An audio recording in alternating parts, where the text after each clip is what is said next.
এই দুটো টিকিটের ফ্লাইট 4 ঘন্টা পরে ছাড়বে। তুমি একজন অচেনা কাউকে খোঁজো যে তোমার সঙ্গে দারুণ একটা ভ্যাকেশনে যাবে। মানে এক্ষুনি? ও মাই গড! হাই, আমি একটা অদ্ভুত প্রশ্ন করব। তুমি কি হ্যাঁ, আমার কি সাথে বালি বলছেন? যেতে পছন্দ করবে? না। হাই, একটু শোনো না, তুমি কি আমার সাথে বালি যাবে? না। আমার একজনকে চাই যে আমার সাথে বালি যাবে। ফ্লাইটের আর কয়েক বলছো ঘন্টাই মাত্র তুমি? বাকি আছে। আমার এখন তুমি কি test আমার সাথে আছে। একটা ভ্যাকেশনে যাবে? আচ্ছা, তুমি কি আমার সাথে বালি যেতে পছন্দ না করবে? থ্যাংক ইউ আমি না আমার বলছি, এখন ক্লাস আছে আমার হবে না। না তুমি না কি আমার সাথে বালি যেতে চাইবে? সব খরচ মিস্টার বিস্ট দেবে।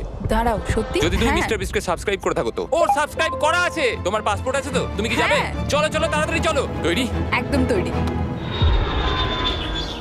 বালিতে স্বাগত। তুমি মিথ্যা বলছো। না না, তুমি মিথ্যা বলছো। ও মাই গড! আমার জায়গাটা দারুণ লাগছে। সরে যাও। ইয়ে! চলে এসো। উঠে পড়ো। এটা দারুণ ছিল। ও মাই গড, ও মাই গড, ও মাই গড! আমি খুবই এক্সাইটেড। ও মাই গড, এগুলো তো দারুণ। করে নেবে। ও এখান থেকে সানসেটটা কি দারুণ লাগছে দেখো। আমার তোমাকে একটা গিফট দিতে ইচ্ছা করলো। Thank you.